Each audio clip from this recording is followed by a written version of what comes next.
The right level of focus is the individual. And what individuals can do first is like what a physician should do. First, do no harm, right? Like assume that, you know, you're probably a force for mayhem and trouble unless you've got yourself disciplined and aimed. Right. You know, because you're complicated and troublesome. And so unless you've got your act together, you're trouble. And everyone knows that. And they know people like that.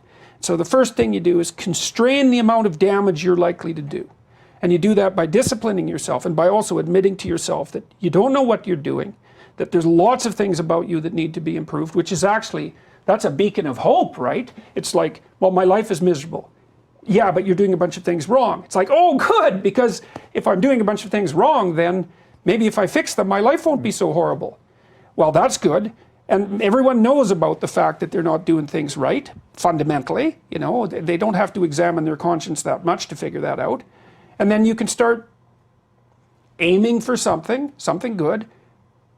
Start not lying any more than you have to, or maybe not at all if you can train yourself. Then you start to discern truth from falsehood. And then you can find out empirically, does your life get better or worse?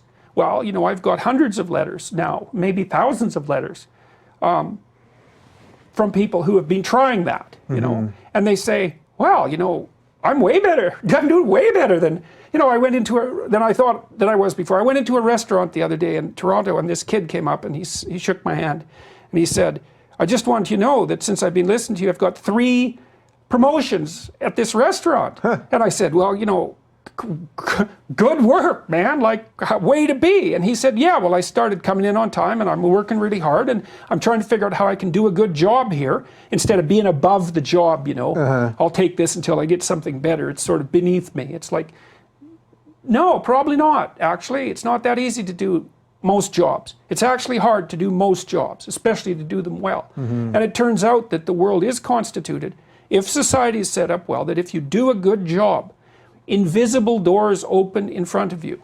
Because people, and I know this, I've had lots of contact with businesses and academic institutions, and like the people who run things competently are often, but not always, very interested in finding young people that they can mentor and move forward. It's actually one of the pleasures of being competent in something. Yeah. And so if they see someone who's like going that extra mile, you know, busy people have lots of opportunities around them.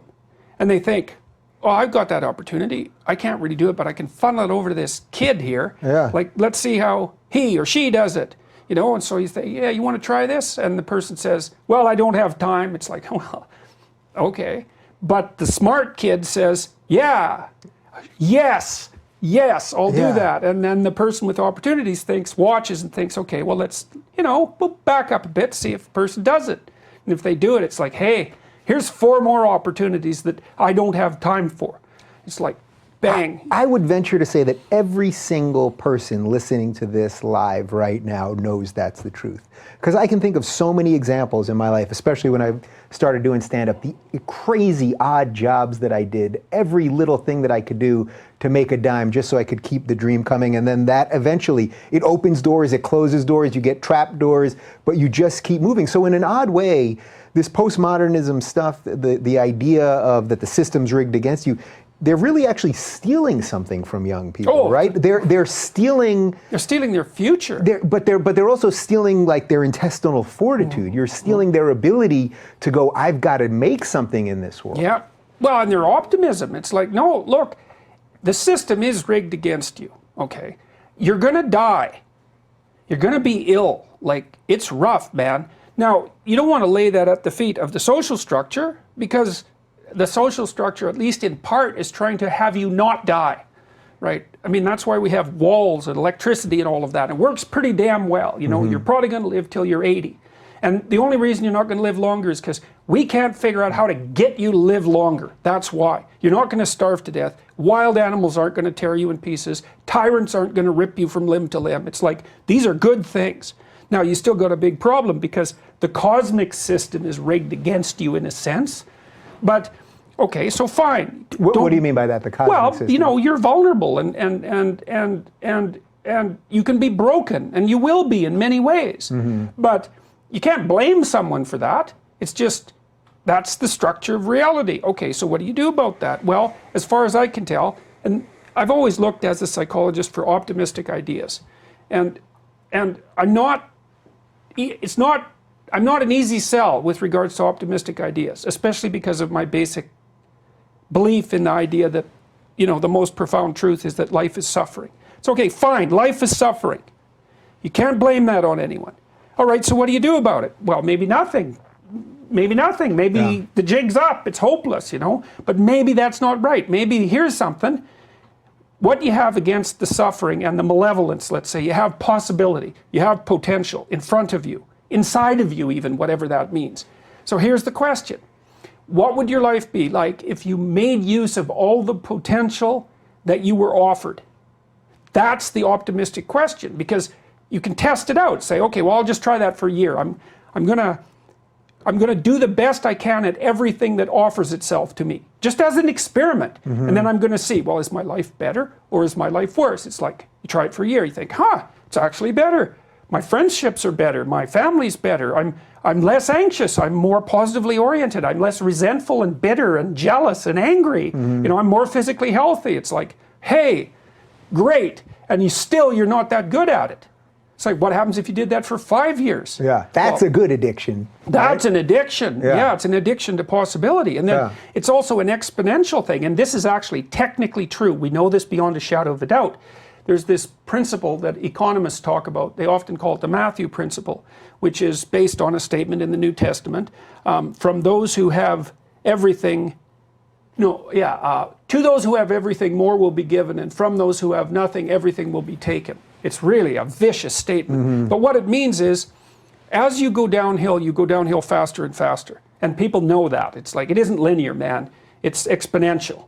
You do one thing, stupid, then 2 stupid things happen, then 4 stupid things happen. And, before you know it, you're done. But the reverse of that is also true. You do one good thing and then, you get 2 opportunities and you fix them up and you get 4. And this is how the world works. It's a fundamental economic principle. And you see, because of that a small proportion of people have most of the gains accrue to them. And they're the ones, they're healthy, that's luck often, They didn't get run over by a bus, like there's lots of arbitrary things about life that have to go right. But after that, it's like, those are also people who are capitalizing on what they're being offered without bitterness or resentment. And then, maybe it won't work for you, but you don't have a better plan than that. It's interesting because as you're saying this, I'm just reminded of a line that my grandma said to me once in her later years when she was in her mid-80s. Health was failing. She had cancer and heart disease and several other things. And I saw her, she was trying to get up from the couch and she was struggling to get up, and I tried to help her. And she didn't want help. And she said, God helps those who help themselves. She wasn't a particularly religious person in any way or even spiritual that I knew of in any particular way. She was traditional, but not particularly religious. Yeah. But I thought at first it didn't make sense to me. Why wouldn't you want your grandson's help to get up if you're struggling? But then it did make sense to me. I think maybe years later I finally understood it, and I think it sort of fits well with what you're saying here, that putting the God part of it aside, she knew she had to help herself. That you have to help yourself. Yeah, well, because otherwise you'll become dependent either on your grandchild helping you up or the entire system propping you up or whatever it is. Well, that's the Freudian Oedipal nightmare, really. It's like, hey, mom does everything for me. It's like, oh, really? That's not so good, because that means you can't do anything for yourself. And so there's a rule for working with old people in old age homes, and the rule is don't do anything for the residents that they can do themselves. You think, well, that's pretty harsh. It's like, no, it isn't. You're helping them retain their independence and their strength, right? Yeah. So you're not stealing their strength. And it's the same with little kids. Like, little kids should be doing whatever they can that's productive and useful as young as they can. Like, if you have a 2-year-old who's just toddling around, you can get that 2-year-old to set the table. We used to have our kids do that. It's really funny to watch, because the table's like a foot and a half above their heads. Right. So, you give the 2-year-old a knife, not a sharp one, obviously. That's a different psychological game. You can save that for next time, Peterson. Yeah, exactly. And you say, okay, go put this on the table. No, they can't exactly put it beside the plate because they can't see the damn plate. Right. But the kids are actually, if you're careful with them and you adjust your expectations to their level of developing expertise, that's called the zone of proximal development, by the way, they're they're more than happy to comply, because it helps them develop and move forward, and they have a really powerful instinct for that. You know, and with kids, it's also interesting, if you watch them very carefully, you can see when they're ready for the next task, you know. And then also the kids, you know, people talk a lot about self-esteem, which is it's very badly conceptualized, self-esteem, because it's come to mean you should feel good about yourself, which I don't believe.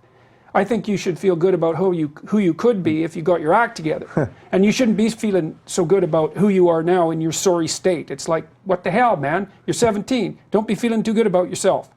Get your act together and see what you could be, and feel good about your trajectory. Yeah. That's way different, but also your competence. And so, like, even with little kids, is they know they're being taken care of. They have an existential debt to their parents. It's like, if you allow them to be useful and encourage them to do things, then they get to pay off that existential debt. And then they can see that they're contributing members of even this small society. And it's no lie.